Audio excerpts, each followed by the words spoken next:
नमस्कार साथियों, आप सभी का स्वागत है देवेंद्र सर ऑफिशियल में। हम हर रोज की तरह आज फिर बेस्ट करंट अफेयर्स सबसे पहले से 10 मिनट में आपके लिए लेकर आए हैं। आज की तारीख है 12 अगस्त 2020। हाँ, अगर आपको इस वीडियो की पीडीएफ चाहिए तो आप मेरे टेलीग्राम पेज को ज्वाइन कर सकते हैं। यहाँ पर आपको बहुत सारे MPPSC, UPSC, Uttar Pradesh PSC, one day exam, jail प्रहरी, पटवारी सभी के नोट्स आपको यहाँ पर मिलने वाले हैं। अगर आप इंटरेस्टेड हो तो जरूर ज्वाइन करिएगा और अगर वीडियो पसंद हो तो जो रेड बटन है सब्सक्राइब की उसे दबाना मत भूलिएगा। चलिए शुरुआत करते हैं हम अपने वीडियो की। आज का हमारा पहला प्रश्न है कि कोरोना वायरस वैक्सीन पंजीकृत करने वाला पहला देश कौन सा बन गया है। जी हाँ, जिसका सभी को इंतजार है, इस पूरी दुनिया की हर एक शख्सियत को इंतजार है कि कोरोना की वैक्सीन आ जाए, कोरोना की दवाई आ जाए, उसे लेकर आया है रशिया स्पुतनिक 5 के नाम से। महत्वपूर्ण यहाँ पर यह हो जाता है कि रशिया के द्वारा जो वैक्सीन लाई गई है उसे बहुत सारे डॉक्टर्स यहाँ पर स्वीकार नहीं कर रहे हैं। होता क्या है कि 3 चरणों में यहाँ पर परीक्षण किया जाता है। जो फाइनल चरण होता है तीसरा वाला, यहाँ पर ह्यूमन ट्रायल किया जाता है। इट मीन्स व्यक्तियों को, मानव को दवाई दी जाती है और उसमें परीक्षण किया जाता है कि वह व्यक्ति संक्रमित हो रहा है, कि उसमें एंटीबॉडी जनरेट हो जा रही है। यहाँ पर संशय की स्थिति आ रही है और बहुत सारे देशों का तो यह भी कहना है कि प्री प्लान तरीके से चाइना और रशिया ने यह वायरस लेकर आए और बाद में दवाई बनाकर यह क्या करना चाहते हैं, अरबों ट्रिलियन डॉलर यहाँ पर कमाना चाहते हैं। अब देखते हैं क्या यह वैक्सीन सही है कि नहीं और तीसरे चरण का जो यह संशय है इसे दूर कर पाता है रशिया या नहीं। एनीवेज आप यह जो समस्या है, यह जो क्या है क्लैश की स्थिति है, इसमें मत पड़िए। आप सिर्फ फैक्चुअल कंडीशन पर ध्यान दीजिए जिससे आपके प्रश्न बनने की संभावना बनती है। मैं फिर से रिपीट कर रहा हूं, कोरोना वायरस वैक्सीन पंजीकृत करने वाला पहला देश बन गया है रशिया और इस वैक्सीन का नाम है स्पुतनिक 5 या स्पुतनिक वी। मॉस्को के गोमिया इंस्टीट्यूट के द्वारा इसे विकसित किया गया है। रशिया आपको पता है इसकी राजधानी है मॉस्को और 2036 तक के लिए राष्ट्रपति यहाँ पर बन गए हैं व्लादिमीर पुतिन।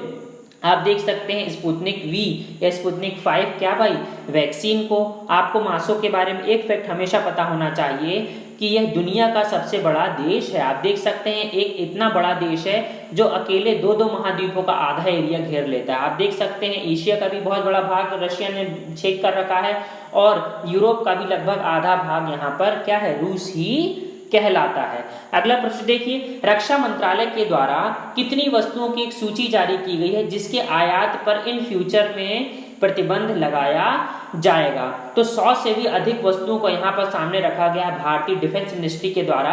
यहाँ पर प्रधानमंत्री का जो आत्मनिर्भर भारत है, इसी आह्वान को स्वीकार करने के लिए, मेक इन इंडिया की पहल को प्रोत्साहित करने के लिए यहाँ पर ऐसा किया जा रहा है। आप देख सकते हैं सैन्य मामलों के विभाग ने 101 वस्तुओं की एक सूची जारी की है जो कि रक्षा क्षेत्र में आत्मनिर्भरता की दिशा में एक बड़ा कदम साबित होने वाला है।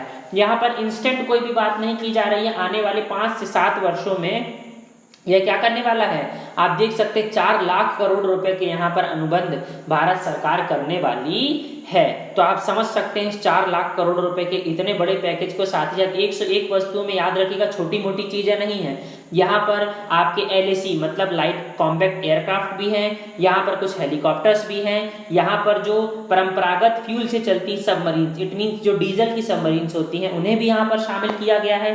जो न्यूक्लियर से चलती हैं सबमरीन, इसे शामिल यहाँ पर नहीं किया गया है। साथ ही साथ यहाँ पर जो बोफोर्स और क्या है भाई, धनुष जैसी जो आपके पास गन है, इट मीन्स जिन्हें तोपे कहा जाता है, उसे भी यहाँ पर निर्माण करने की बात कही गई है। तो जिन चीज़ों का हम बहुत समय तक निर्माण नहीं करते थे, अब हम उन चीज़ों का भी मेक इन इंडिया और आत्मनिर्भर भारत के तहत यहाँ पर निर्माण करने वाले हैं। और भारत देश बहुत बड़ी मात्रा में जो डॉलर को बाहर भेज दिया करता था और जो डिफेंस का क्या था भाई, बहुत बड़ा हब बन गया था कि सारे लोग निगाह से देखते थे कि हाँ भारत हमसे कुछ सामान खरीदेगा और बल्क में पूरा पैसा उनको दे देगा।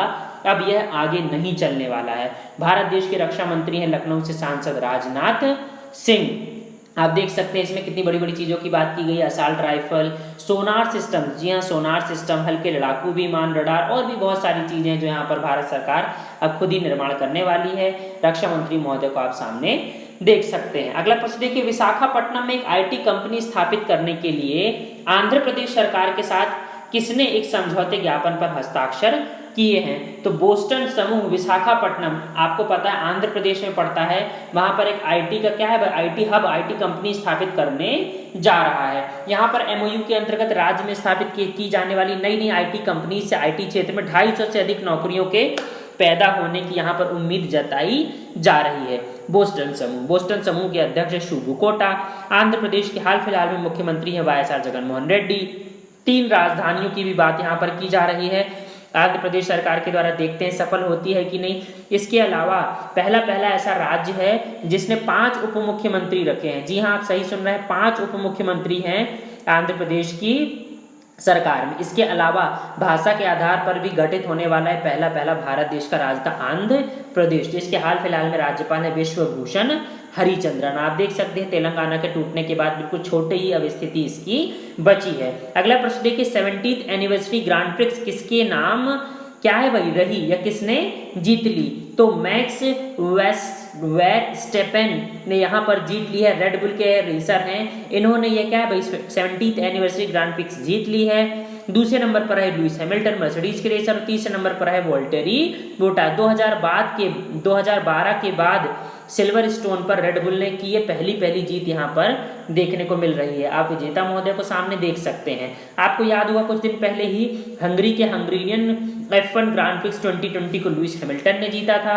इसके अलावा जो स्टेरियन ग्रैंड प्रिक्स 2020 थी, जो दूसरी रेस थी इस साल की, से भी लुइस हैमिल्टन ने, मर्सिडीज के रेसर ने, ब्रिटेन देश से आते इन्होंने ही जीता था। अगला प्रश्न देखिए, आईसीसी के अंतरराष्ट्रीय अंपायरों के पैनल में हाल ही में किस भारतीय को शामिल किया गया है? तो अभी दूसरे भारतीय शामिल हो गए हैं आईसीसी के कौन से भाई अंपायरों के पैनल में। पहले इनका नाम आ रहा है KN अनथापमानाभन।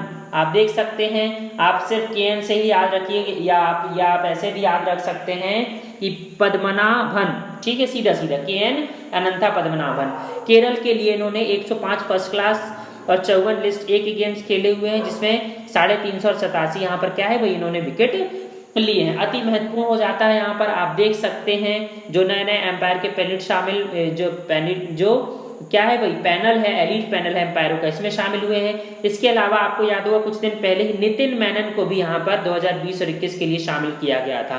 तो 2 भारतीय यहाँ पर आईसीसी के एलीट पैनल में किसके एम्पायरों के पैनल में शामिल हो गए हैं। इसके अलावा आपको याद होगा कुछ दिन पहले ही आईसीसी इंटरनेशनल क्रिकेट काउंसिल के चेयरमैन पद से भारतीय व्यक्ति थे शशांक मनोहर, इन्होंने इस्तीफा दे दिया था और इसीलिए उपाध्यक्ष इमरान ख्वाजा ही अभी हाल फिलहाल अध्यक्ष का पदभार संभाल रहे हैं। 2 साल पहले ही इन्होंने इस्तीफा दे दिया शशांक मनोहर ने। इसके अलावा जो आईसीसी के हाल फिलहाल में CEO है वो है मनु साहनी। इसका हेडक्वार्टर पड़ता है दुबई UAE में, जिसे आप सामने देख सकते हैं। अगला प्रश्न देखिए, बेलारूस के राष्ट्रपति चुनाव में लगातार 6वां कार्यकाल किसने हासिल कर लिया है? तो अलेक्जेंडर लुकाशेंको यहाँ पर बन गए बेलारूस के क्या नए राष्ट्रपति। आप देख सकते हैं नए राष्ट्रपति महोदय को, साथ में आप बेलारूस की अवस्थिति देख सकते हैं, भौगोलिक अवस्थिति जो कहाँ पर रशिया में पड़ता है। अगला बहुत महत्वपूर्ण प्रश्न है कि श्रीलंका में 4थी बार देश के प्रधानमंत्री कौन बन गए हैं? तो यहाँ पर पूर्व राष्ट्रपति महिंद्रा राजपक्षे फिर से शक्ति में हैं, अपनी शक्ति छोड़ने के लिए बिल्कुल तैयार नहीं है। श्रीलंका पीपल्स पार्टी के ये क्या है भाई नेता है, यही बन गए 4थी बार श्रीलंका के प्रधानमंत्री। उनके जो भाई हैं, छोटे भाई हैं, राष्ट्रपति हैं वो वहां के गोटाबाया राजपक्षे, इन्होंने ही यहाँ पर ऐतिहासिक बौद्ध मंदिर में उन्हें क्या है भाई शपथ दिलाई है। मैं आपको बताना चाहूंगा 2004 में महिंद्रा राजपक्षे पहली बार प्रधानमंत्री बने थे, 2018 और 2019 में भी कुछ समय के लिए रहे थे और 2005 से लेकर 2015 10 साल तक ये यहाँ पर राष्ट्रपति भी रहे हैं। तो शक्ति के ध्रुव के रूप में यहाँ पर उभरे महिंद्रा राजपक्षे, तो भाई को भी इन्होंने ही राजनीति में लाकर स्थापित किया। आप देख सकते हैं लेफ्ट साइड में महिंद्रा राजपक्षे, राइट साइड में गोटाबाया राजपक्षे, भौगोलिक स्थिति देख सकते हैं। अगला प्रश्न देखिए, पेरू का नया प्रधानमंत्री किसे नियुक्त किया गया है? तो वॉल्टर रोजर मार्कोस रूइज यहाँ पर बने हैं पेरू के नए प्रधानमंत्री। पूर्व रक्षा मंत्री भी रहे हैं, देश के सेवानिवृत्त सेनाध्यक्ष भी रहे हैं यह पेरू के। आप देख सकते हैं नए प्रधानमंत्री महोदय को, साथ में जो पेरू आप देख सकते हैं दक्षिण अमेरिकी देश का एक बहुत महत्वपूर्ण तटीय देश है यहाँ पर पेरू। अगला प्रश्न देखिए, मारिटानिया का नया प्रधानमंत्री किसे नियुक्त किया गया है? तो मोहम्मद ओल्ड बिलाल यहाँ पर बने हैं मारिटानिया के नए प्रधानमंत्री। इनकी जो नियुक्ति है वो राष्ट्रपति मोहम्मद ओल्ड गजोदी के द्वारा की गई है। बहुत महत्वपूर्ण हो जाता है यहाँ पर मारिटोनी की भौगोलिक स्थिति आपसे पूछी जा सकती है। आप नए राष्ट्रपति और प्रधानमंत्री दोनों को देख सकते हैं शपथ दिलाते हुए। आप देख सकते हैं कि अफ्रीका के जो क्या है, अफ्रीका का जो पूर्वी हिस्सा है यहाँ पर अफ्रीका का जो पश्चिमी हिस्सा है, सहारा मरुस्थल के भी पश्चिमी वाला हिस्सा, यहीं पर आपको मारिटानिया देश देखने को मिल जाएगा। अगला प्रश्न देखिए, भारत के पूर्व डिफेंडर मनी तोम्बी सिंह का निधन हो गया। वे मुख्यतः किस क्लब के लिए खेला करते थे? तो मोहन बागान के बहुत समय तक ये कप्तान थे। हिंदुस्तान एफसी का भी टीम का हिस्सा रहे हैं। तो भारत के लिए 2002 में वियतनाम में भी एलजी कप इन्होंने खेला था। तो बहुत सारे यहाँ पर खेला था। अब बहुत कम समय पर ही इनकी क्या है भाई मृत्यु हो गई। आप देख सकते हैं मनी तोम्बी सिंह को। इसके अलावा मैं आपका ध्यान खींचना चाहूंगा, खुदीराम बोस में बोला जाता है सबसे कम उम्र के ये क्या है भारतीय बलिदानी रहे हैं, जो जिन्हें फांसी की सजा दे दी गई थी 11 अगस्त 2008 को। अगर आपको वीडियो अच्छा लगे तो लाइक और सब्सक्राइब कीजिएगा। धन्यवाद।